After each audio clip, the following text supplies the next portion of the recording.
Sheriff's Office front desk. Can you hear me okay? Yeah, I can hear you now. Cool. So I'm going to make some statements before we begin. Firstly, this call is recorded. I'm doing it to protect myself. Secondly, That's fine. the second statement I'm going to make is I left the sheriff's station many calls, and first time I say that it's being recorded, you guys call me back almost immediately. So with that being said, the reason I'm calling today is because I've been suffering harassment from the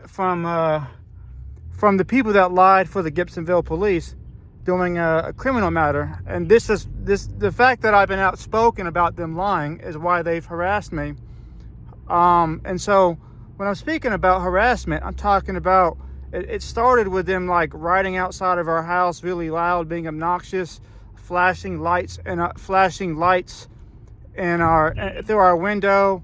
And so it's not just me saying it, like the Gibsonville police did acknowledge it was harassment. And so this has been repeated. And then go ahead. Go ahead.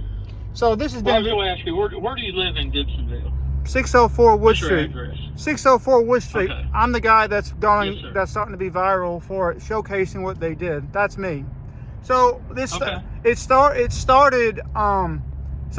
started after Jeff Reese lied for the police.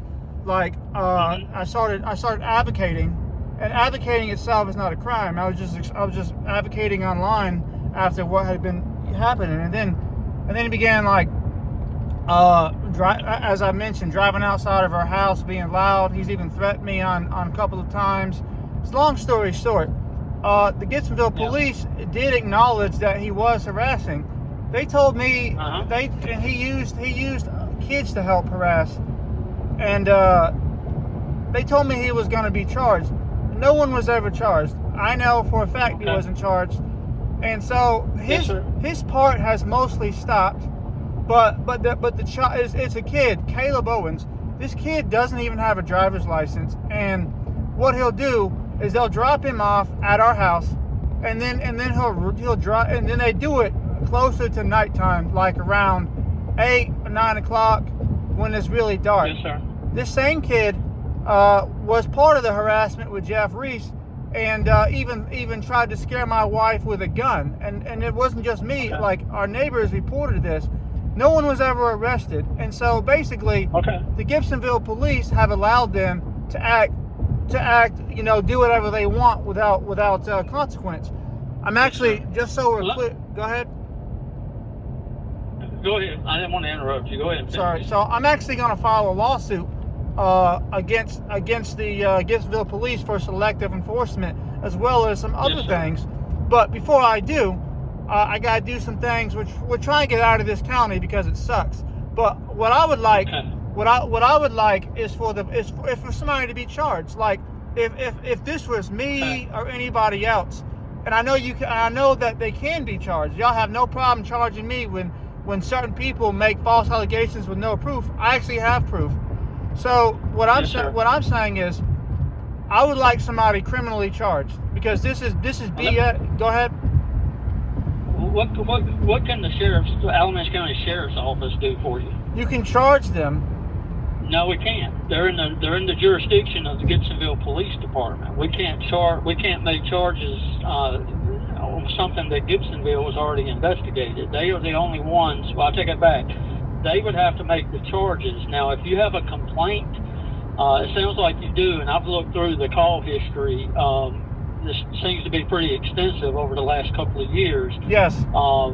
Back in August, I know you talked to a Sergeant Pierce with the Sheriff's Office, and also you had talked to him, it says in May. Yeah. In May, it's documented that he told you the same thing I'm getting ready to tell you.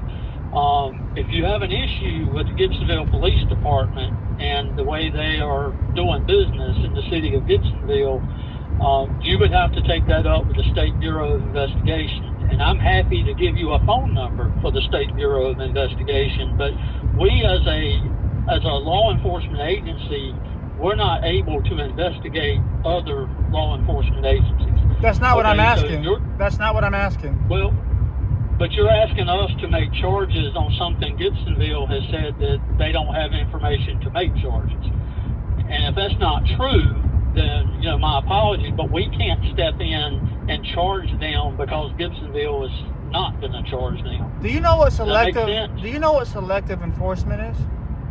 Well, I do, but we can't govern what another municipality does. If they choose, if their investigation, they deem that for whatever reason, I couldn't tell you because I don't work there and I don't know the officers, I don't know anybody that does, but if they deem that we're not making charges for whatever reason, we can't come in behind them and say, well, you're not going to make charges, we will.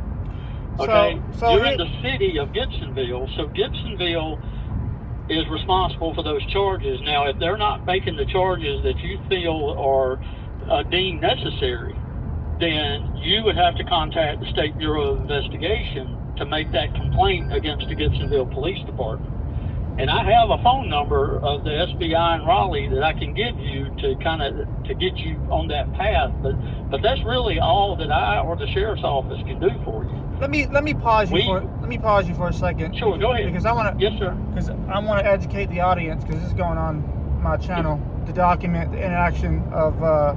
So, I read information that suggests that you could, but that's not what I'm going to argue with you about. What I am going to say is that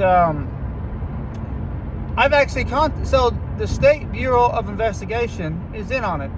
So you can save your breath with that. And let me explain to you how they're. Right. Well, that's the only advice that I'm going to give you, and I'm going to discontinue this conversation. What's your name, if sir? You want to talk to before you hang my up? My name's Deputy Pascal. You have a badge number? For sure. What's your badge number, But sir? I'm not gonna. I don't have a badge number. You But don't I'm have not going to I'm not going to continue a conversation if the advice that I've been told to give you is to contact the State Bureau of Investigation.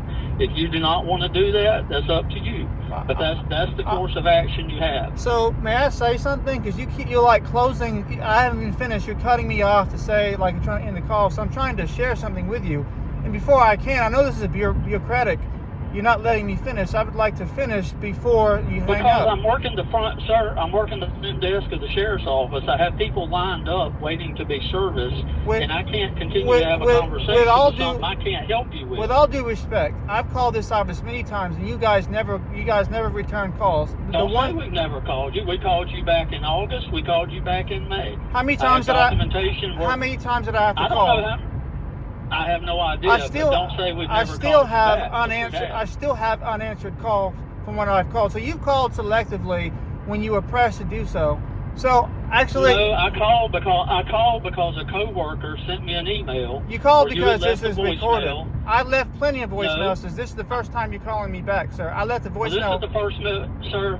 This is why I'm not going to sit here and continue a conversation that's going to lead nowhere. Because I'm correcting you, and you don't like being corrected. But you have a good day, sir.